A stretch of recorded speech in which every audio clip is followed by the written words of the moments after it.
Professional wrestling is usually an entertaining and fun time, but there is a dark side to it. The men and women are on the road almost 300 days a year. While wrestling is scripted and the performers work together to put on a good show, their bodies still take a brutal beating. So, a beating every night, and times that by 300 days a year, you got a recipe for a rough life. At a normal job, you hurt your back and you can use some sick time to recover. If you're a professional wrestler, you don't have that luxury. Back in the 80s and 90s, wrestlers would take pills for the pain, take pills to go to sleep, take pills to wake up, steroids to help build their look. You can't just live like that without some negative effects on your life. It led a lot of guys down dark paths and to make bad decisions. Sadly, it led to a lot of early deaths. The Vice Network has done a show called The Dark Side of the Ring that has gotten a lot of buzz. It looks at some of the bad things that have happened in the wrestling business. They have covered some big stories like Chris Benoit, Owen Hart, the Fabulous Moolah, and Gino Hernandez, just to name a few. I think it has also opened a lot of eyes for people that thought wrestling was fake. Shows them what these athletes put their bodies through. Here are 5 stories I want to see on Dark Side of the Ring. Number 5. Yokozuna. Yokozuna was one of the biggest stars of the 1990s. I was and am a huge fan of his. He held the WWE title twice, was a tag team champion twice, and a Royal Rumble winner. He beat Hulk Hogan, Bret Hart, and The Undertaker. Yokozuna is definitely in the running for the best big man ever. He weighed around 600 pounds, but he could move like a light heavyweight. He was incredibly quick and agile for his size, but ultimately it was his size that would be his downfall. WWE got worried about his weight gain. When he debuted in 1992, he looked around 475 or 500 pounds. By 1996, he was massive, well over 600 pounds. WWE had got him into weight loss programs, but he wouldn't stick to it. He wound up released from the company. Sadly, after his release, he would tell people that he planned to be the heaviest wrestler and reportedly got over 800 pounds. In late 2000, Yokozuna was found deceased in a British hotel room. He was only 34 years old. Way too early for anyone. He was in the prime of his life, and if he had gotten his weight under control, he could have had some more great matches. It would have been cool to see him battle fellow giants, Big Show and Kane, or a family battle against The Rock. Number 4. Hardbody Harrison. The story of Hardbody Harrison is tailor-made for a show like Dark Side of the Ring. In the world of professional wrestling, Harrison was just a jobber, but that wasn't from lack of trying.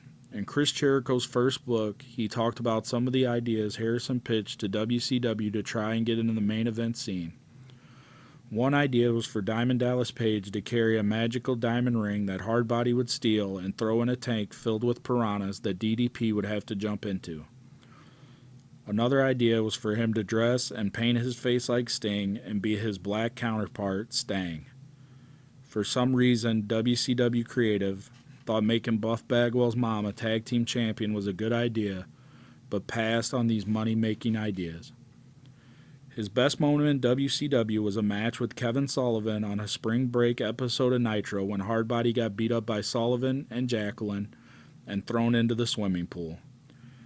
After wrestling is when things got bad for Harrison. He eventually became a pimp and sex trafficker. He would prey on women down on their luck and promise them a future in pro wrestling. Really, the women would become enslaved by him, where they would rack up debts with him, and the only way to get away from him was to pay off your debts. The way to pay back some of your debt was to do terrible and disgusting things with whoever he said. Ultimately, Harrison would be arrested and brought to trial. He had one more great idea to try, and that was to be his own lawyer. Like his ideas in wrestling, it didn't pan out, and he was sentenced to life in prison. Number 3, China. The words pioneer and trailblazer get thrown around a lot in wrestling, but there is no denying China was both those things. China did things in WWE no other woman had done before or since. On top of holding the women's title, she was also a two-time Intercontinental Champion and the first woman to compete in the Royal Rumble, the only woman to be in the King of the Ring tournament, and the only woman to be the number one contender for the WWE Championship. There had been big female stars before, like the Fabulous Moolah, Wendy Richter, Sunny, and Sable, but they were either a good wrestler or seen for their beauty. I think Chyna was the first female star that could put on good matches with men and women, was seen as a babe by being featured in Playboy, and a crossover star doing some movies and television shows. If it wasn't for Chyna, I don't think Tessa Blanchard, Charlotte Flair, Rhea Ripley, or Becky Lynch would have been able to reach the heights they did. I wish I could say the story had a happy ending, but sadly it doesn't. Sadly, Chyna would pass away in 2016. She would not live to see herself inducted in the WWE Hall of Fame as part of the groundbreaking group D-Generation X. She is also deserving of going in on her accord as well. Chyna battled drug and alcohol addiction for most of her life.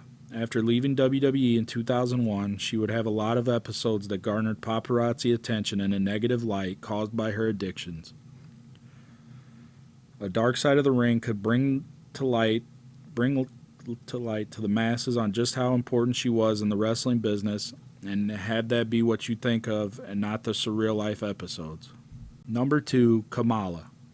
Kamala, the Ugandan giant, was a wrestling star in the 80s and early 90s. He had big feuds with guys like Jerry Lawler, Andre the Giant, Hulk Hogan, and The Undertaker. Sadly, Kamala faced a lot of racial discrimination and was never paid on the same levels as the guys he would work with. I always liked Kamala and thought it was a good gimmick. I never figured he was going to be making millions or was one of the top paid guys, but to have a big match against The Undertaker at SummerSlam and only make a small percentage of what Taker made is outrageous. On top of dealing with racism and not being paid equal to your coworkers, Kamala would deal with health issues later in life. He would lose both legs to diabetes and is now confined to a wheelchair. It's sad to see a giant of the ring in that situation. Number 1, the British Bulldogs. Drugs, steroids, violence, bullying, racism, early deaths, and someone getting all their teeth knocked out. That's the saga of the British Bulldogs. Dynamite Kid and Davey Boy Smith were cousins who hailed from Britain and got into the sport of professional wrestling. They had a huge upside and were full of potential. Dynamite Kid was an innovator, and his match against the Japanese Tiger Mask in Madison Square Garden changed the wrestling business and influenced so many wrestlers. You can see traces of what those two did in matches still to this day. At one point in the 80s, Dynamite was probably the best pure wrestler in the world. His cousin, Davey Boy, had all the same skills and attributes, but he was bigger and stronger. When they finally teamed up and formed the British Bulldogs, it was like a rocket was strapped to their back. They were the best team in the world for a time and had a huge following in Japan, Europe, and the U.S. But sadly, they would be derailed by their own poor decisions. Both guys did a tremendous amount of steroids, and Dynamite's body would break down very quickly, and he would suffer a very bad back injury while being WWE Tag Champ and would have to give the title up. Later, while in WWE, Dynamite would bully Jacques Rougeau, and one day Jacques would retaliate by sucker punching Dynamite with a roll of quarters in his hand. Dynamite would end up with all his top teeth knocked out. Shortly after that, the British Bulldogs would leave the WWE.